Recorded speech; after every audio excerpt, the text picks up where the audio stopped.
Olá, sejam bem-vindos a mais um vídeo. Hoje eu vou falar sobre os livros que eu mais gostei de ler em 2025. São no total 6 livros. Ano passado eu li o total de uns 20 livros e eu separei aqui os que eu mais tive uma boa experiência lendo para contar um pouco para vocês e recomendar. No final desse vídeo eu vou mostrar meus livros que eu comprei para ler no ano de 2026, neste ano que a gente está. Vou começar pelo um dos primeiros que eu li ano passado, que foi Noites Brancas, Dostoiévski. Assim, eu acho que todo mundo já ouviu falar deste livro, né? Ele é um livrinho curto, eu tenho essa edição de bolso, muito bonitinha. E, enfim, apesar dele ser pequeno, ser curtinho, pequenininho, ter 90 e pouquinhas páginas, ele é profundo e cheio sentimentos e emoções dentro dele. A história acompanha um cara solitário, idealista, sonhador, que anda à noite sozinho numa cidade, meio perdido nos próprios pensamentos. E aí ele conhece uma mulher, eles trocam sentimentos, pensamentos e criam uma conexão forte ali em pouquíssimo tempo. Esse livro não é um romance grandioso, ele é quase silencioso, não é uma história de amor no sentido clássico. Ele aborda muito sobre solidão, apego, idealização, expectativas. O protagonista, ele vive mais no que ele está imaginando do que realmente está acontecendo. Se apega demais no outro e acaba criando muitas projeções em cima disso de maneira rápida. Eu me prendi muito nessa história, eu amei muito ler, foi bem rapidinho. E assim, é um livro bem melancólico e muito envolvente. Esse livro é recomendado se você quiser começar a ler Dostoiévski, ou literatura russa, ou até em geral os clássicos. Uma linguagem sensível, delicada, fácil, simples de entender. E é um livro muito que te conquista. Então, se você for mais melancólico, emotivo, assim como eu, você vai gostar muito. Próximo livro, também falamos de Dostoiévski, é Memórias do Subsolo. Esse foi o melhor livro que eu já li na minha vida inteira. Comecei a ler clássicos no ano passado mesmo. Eu não tinha muita intimidade com esse tipo de linguagem, de leitura, de ritmo. Então eu demorei um pouquinho para ler esse livro. Eu já tinha lido alguns clássicos antes desse, mas esse aqui ele é mais denso e um pouco mais complicadinho, vamos dizer assim. A primeira parte do livro é basicamente um monólogo. Não tem frase, não tem envolvimento de outros personagens. Agora, na segunda parte, sim. O que temos pra falar disso? O livro definitivamente não tenta te agradar. O personagem principal é ranzinza, é egocêntrico, é chato, é rabugento, contraditório. Você vai se irritar com ele. Eu me irritei, fiquei tipo, meu Deus, o que está acontecendo? Ele pensa demais, se sabota, se ressente, se compra. Tu vai enlouquecer lendo isso. Eu enlouqueci. Isso eu garanto, eu enlouqueci. Por isso é o livro que eu mais gostei. Quanto mais o livro faz isso comigo, parece que eu mais eu gosto. Essa obra, ela retrata a psique humana de uma forma crua, refletindo a contradição humana e o caos. O que mais me prendeu nesse livro é a capacidade do personagem, da sua autodestruição e ao mesmo tempo da sua autoconsciência com ele mesmo e com a sua situação em volta. Assim, às vezes ele parece lúcido demais, consciente demais, mas ao mesmo tempo parece que ele tá perdido. Apesar do livro ser denso e o personagem ser tão amargurado, eu tive uma experiência ótima lendo esse livro. Foi o melhor livro que eu li, isso eu posso dizer. Mas eu também li poucos, acredito que podem ter melhores. Esse livro vai te cansar durante a leitura, mas é proposital. Ele fala muito sobre ego, orgulho ferido e essa necessidade estranha que a gente tem de sofrer por conta própria. Enquanto eu lia, eu pensei várias vezes, meu Deus, o que está acontecendo? Eu não concordo com isso, que agonia. Mas ao mesmo tempo, eu me vi muito naquilo. Me reconheci em pensamentos que ele tem. É belo e brutal. Não é um livro confortável, mas ele é muito humano. Ele te obriga a pensar e refletir sobre tudo que está acontecendo à sua volta. Cada frase desse livro é tudo e nada ao mesmo tempo. Eu fiz muitas anotações, eu marquei algumas partes, linhei algumas partes, escrevi bastante. É um livro pesado, é um livro denso, é um livro um pouco difícil de ler se você não é acostumado.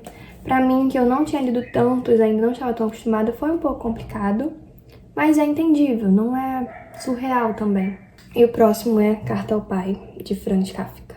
Esse livro não é uma história, e sim uma carta que o Kafka realmente escreveu ao pai dele, mas não foi entregue. Neste livro, o Kafka foge da ficção, se expõe de forma direta, crua, dolorosa e extremamente íntima. A relação dele com o pai era péssima, pai era autoritário. Essa obra aborda muito a importância das relações familiares, a sua complexidade. Fala da infância, do medo, da culpa, da sensação constante de incapacidade, de nunca ser suficiente, da vontade de parar, respirar, absorver o que você leu. Você sente o que ele estava passando. É intenso, mas ele é importante justamente por isso. Ele mostra como as relações moldam a gente de um jeito profundo, mesmo quando a gente não percebe. E mesmo quando a gente cresce e já acha que superou. Eu acho ele muito bonitinho. Ele também é dessa edição pequena, de bolso. Eu fiz algumas marcações. Também escrevi bastante. Eu adoro escrever em livros o que eu estou pensando, ou o que eu tô achando, ou o que eu acho sobre tal frase específica. Basicamente, eu converso com o livro. Eu acho que isso melhora muito também a leitura e a sua dinâmica nisso. Do Kafka, eu já li A Metamorfose. Eu também gostei bastante. Não me surpreendeu tanto, mas ao mesmo tempo também é intensa, apesar de ser um livro curto. Metamorfose foi o primeiro clássico que eu li. Sim, me surpreendeu bastante, é diferente de tudo que eu já tinha lido. Eu lia muito hypados do TikTok. Não significa que eram ruins, mas não me acrescentavam em nada, não me preenchiam. É um bom passatempo, mas eu precisava de algo a mais. Eu ainda leio livros mais bobos, mais de romances, mais fofinhos, mas é algo assim pra me entreter mesmo. Não acaba sendo o meu tipo favorito, não mais quando eu era mais nova assim. Para de enrolar, o próximo livro é Retrato de Dorian Gray. Esse eu também acho que é meu segundo livro favorito até agora. Ele é um pouco maior que os outros. A história acompanha um jovem bonito, admirado, que começa a se deixar por ideias sobre juventude, aparência, prazer. Dorian Gray no início é muito ingênuo, curioso sobre o mundo. Acaba até sendo encantador esse jeito dele, mas infelizmente ele acaba se tornando muito influenciável a partir de um momento aqui do livro. Ele descobre e desfruta dos prazeres, dos pecados, das portas estreitas que a beleza, a riqueza são capazes de abrir. O livro nos traz uma reflexão de até onde o ser humano vai pela vaidade. É uma obra que reflete muito no atual contexto social, ainda mais nessa era das redes sociais. É um livro bem atemporal. Foi escrita na década de 80, mas ainda assim ele é muito atual. Ainda mais sobre essa questão da beleza e de querer ser jovem. Oscar Wilde constrói uma crítica à obsessão pela juventude e pela aparência. Então é isso, é um livro muito sobre influência, sobre essa obsessão, sobre as escolhas e consequências que ele vai adquirindo a partir disso e de certas atitudes. Enquanto eu li, eu ficava pensando em realmente até que ponto o ser humano pode ir pela beleza e pela juventude eterna, sempre querendo manter essa imagem perfeita. Infelizmente é muito o que vemos nos dias atuais. Então é um livro com uma premissa muito atual, presente no dia a dia. Eu demorei um pouquinho pra ler ele, porque ele tem algumas coisas que não eram tão necessárias, assim, que acaba atrapalhando um pouco ali seu ritmo de leitura. Mas ele é muito bom mesmo, muito bem escrito. E o plot dele também é muito bom. Eu li um pouco já com spoiler, então foi meio... não foi tão surpreendente, mas ao mesmo tempo é surpreendente, só não me surpreendeu tanto porque eu já tava esperando.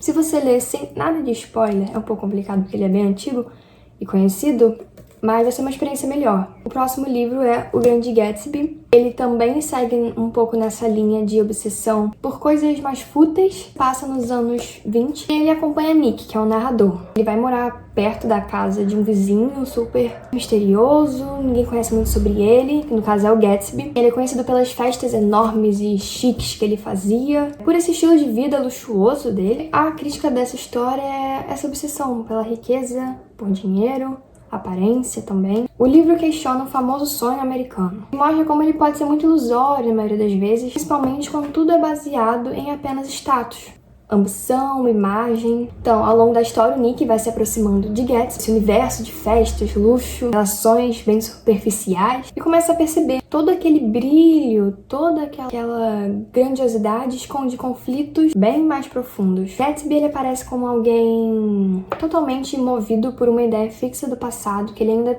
tende a tentar recuperar aquilo, enquanto os outros personagens representam diferentes formas de lidar com essa obsessão, com esse dinheiro, com o poder que eles têm e essas escolhas mal resolvidas. Nada ali é por acaso. As relações são cheias de interesse, mentiras envolvidas, coisas ocultadas. Esse livro, ele anda mais pelo clima de tensões ali, entre esses personagens do que por grandes acontecimentos. Vão acontecendo mais coisas grandes mais pro final. Mas todo o livro, ele envolve essa tensão, essa coisa, esses conflitos, essa tentativa de resolução. Vai construindo uma sensação que tudo parece grandioso, mas no fim é tudo meio vazio e não se sustenta aquilo. Eu gostei muito da leitura, ainda quero assistir o filme feito pelo DiCaprio, não tive a oportunidade ainda de assistir. É isso, esse livro faz você observar os personagens, como eles lidam com as coisas, e pensar sobre esse vazio que o livro tanto critica. Agora, para equilibrar um pouco esse clima, Assassinato no Expresso Oriente, da Agatha Christie. Não marquei nada desse livro, na verdade. Não escrevi nada, eu li assim, acho que em 2 dias, foi bem direto. Tudo acontece dentro de um trem. Durante uma viagem acontece um assassinato. O detetive começa a observar cada passageiro, questionar, fazer perguntas. Cada capítulo é um personagem dentro do livro e do trem que estão fazendo seu depoimento para o detetive. No caso, não todos os capítulos, mas boa parte dos capítulos.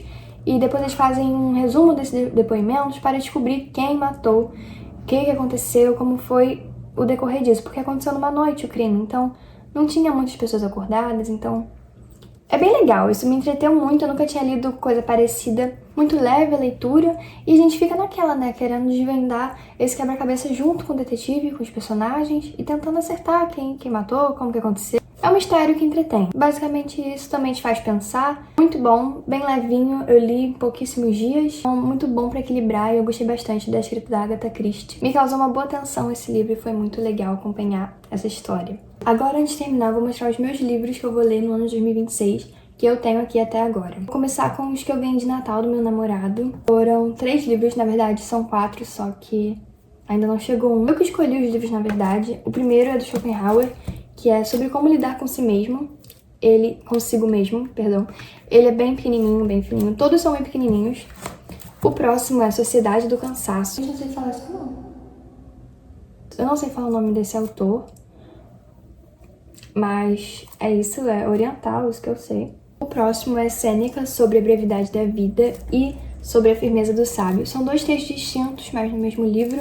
Foi isso que o meu namorado me deu. Os que eu comprei foram A Psicologia do Sonho, Psicanálise para Principiantes. Eu já falei, mas eu quero fazer psicologia, então eu vi que esse livro é introdutório e eu me interesso muito por psicanálise, enfim. O outro é do Graciliano Ramos, Angústia. Esse livro, pelo nome, né, eu sei que é muito triste, eu acho que vai me tocar muito pela história que eu vi, como mais ou menos é. E o próximo é Memórias Póstumas de Brás Cubas. A edição é linda, ela é rosa, capa dura, e aqui do lado é preto, olha que lindo. É do Machado de Assis, né, provavelmente vocês já conhecem. Foram esses os livros, espero que vocês tenham gostado desse vídeo. Neste canal aprendendo muito mais falar sobre livros ao longo que eu vou lendo e obtendo mais conhecimento. Eu me interesso muito por isso. E, de verdade, eu me encontrei nos livros, eu sou muito mais feliz e vivo muito melhor a partir do momento que eu comecei a ler. Então, eu pretendo introduzir mais isso no meu canal. Espero que vocês tenham gostado. Até o próximo vídeo.